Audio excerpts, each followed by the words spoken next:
En los músculos profundos de la mano, de izquierda a derecha, encontraremos en primer lugar el oponente del meñique, que va desde el retináculo flexor y el gancho del hueso ganchoso hasta el borde cubital del quinto metacarpiano,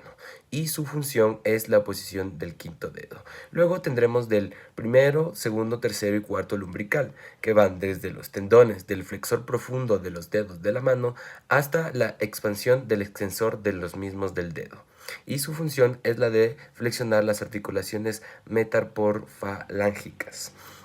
Luego tendremos el abductor del pulgar. El abductor del pulgar vendrá desde los huesos metacarpianos y huesos carpianos hasta la cara medial de la base de la falange proximal del primer dedo, y obviamente su función es la abducción del dedo. Y por último, tendremos el flexor profundo de los dedos, que va desde los 3/4 proximales de la cara anterior medial del cúbito hasta la base de la cara palmar de las falanges distales 2, de la 2, 3, 4 y 5. Y su función es la de la flexión de la muñeca, flexión de la falange de los distales de los dedos 2 a 5.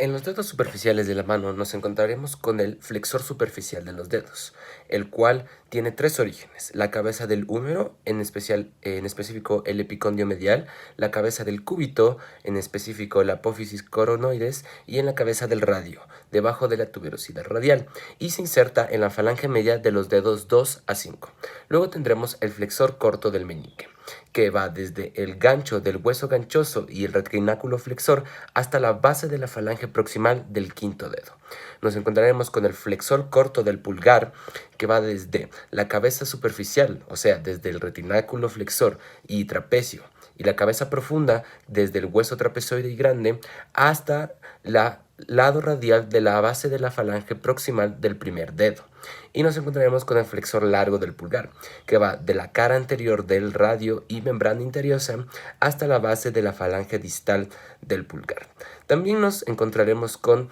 el abductor largo del pulgar, que va desde la superficie dorsal lateral del radio y el cúbito hasta el lado radial de la base del primer metacarpiano. Tendremos el abductor del meñique, que va desde el hueso pisiforme y se inserta en el lado medial de la falange proximal del quinto dedo. Y tendremos el abductor corto del pulgar, que va desde el retináculo flexor, el escafoides y el trapecio, y va hasta el lado medial, hasta la base radial de la falange proximal del primer dedo.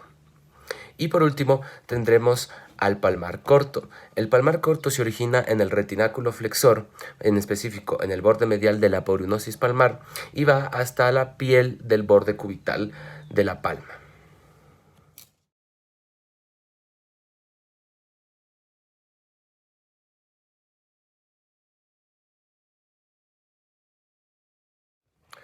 Para los extensores encontraremos el extensor radial corto del carpo, que va desde el epicóndio lateral del húmero por el tendón común hasta la base dorsal del tercer hueso metacarpiano. Tenemos el extensor propio de los dedos, que va desde el epicóndio lateral del húmero por el tendón común hasta las expansiones digitales dorsales de los dedos 2 a 4. Tenemos el extensor largo del pulgar, que va desde la parte lateral del tercio medio de la cara dorsal del cuerpo del cúbito hasta la base de la última falange del pulgar, y el extensor corto del pulgar, que va desde la superficie dorsal del cuerpo del radio y membrana interósea distal hasta la base de la primera falange del pulgar. Luego tendremos el extensor del meñique, que va desde el epicóndilo lateral del húmero por el tendón común hasta la expansión digital dorsal en la primera falange del meñique. Y luego tenemos el extensor del índice, que va desde la superficie posterior del cúbito hasta la membrana interiosa y se inserta en la expansión digital posterior del segundo dedo. Por último, tendremos 4 interóseos dorsales, que van desde las dos cabezas del lado adyacente de los huesos metacarpianos hasta la base de las falanges proximales y expansiones dorsales de los dedos 2 a 4. Para los siguientes músculos encontraremos el flexor cubital del carpo, que va desde el epicóndio medial del húmero y el olecranón del cúbito hasta el hueso pisiforme, el gancho del hueso ganchoso y la base del segundo metacarpiano. El flexor radial del carpo va desde el epicóndilo medial del húmero hasta la base del segundo y tercer metacarpiano. Tenemos el pronador redondo que se originará en el epicóndilo medial del húmero, la apófisis coracoides del cúbito y irá hasta la superficie lateral del radio. Y el supinador lo encontraremos desde el epicóndilo lateral del húmero, cúbito y ligamentos del corticales del radio y se insertará en la cara dorsal y lateral del cuerpo del radio.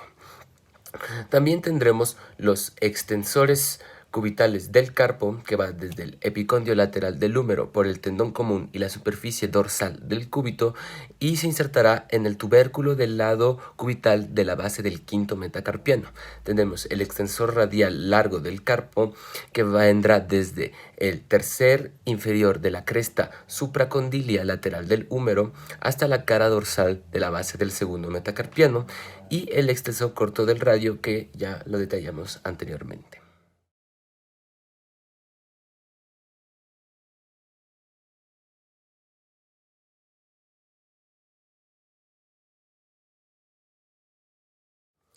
Por último nos encontraremos con el acóndilo, que va desde la parte posterior del epicóndilo lateral del húmero hasta el lado del olecranon y cara dorsal proximal del cuerpo del cúbito, y los más comunes. El deltoides, que va desde el tercio lateral de la clavícula y se inserta en la tuberosidad deltoides del lado lateral del cuerpo del húmero. Tenemos el bíceps braquial, que va desde el tubérculo supraglenoide de la escápula hasta la tuberosidad radial y aponeurosis bicipital. Tenemos el tríceps, que va desde la cara posterior del cuerpo del húmero y se inserta en el olecranon del cúbito, y el coracobraquial, que va desde la apófisis coracoides de la escápula y se inserta en la cara y borde medial del cuerpo del húmero. También tendremos el braquial, que va desde la amistad distal anterior del húmero a la tuberosidad cubital y cala anterior de la apófisis coronoides, y el braquio radial, que va desde la cresta superior al epicóndilo lateral del húmero y el tabique intermuscular lateral y se inserta en el lado lateral de la base de la apófisis estiloides del radio.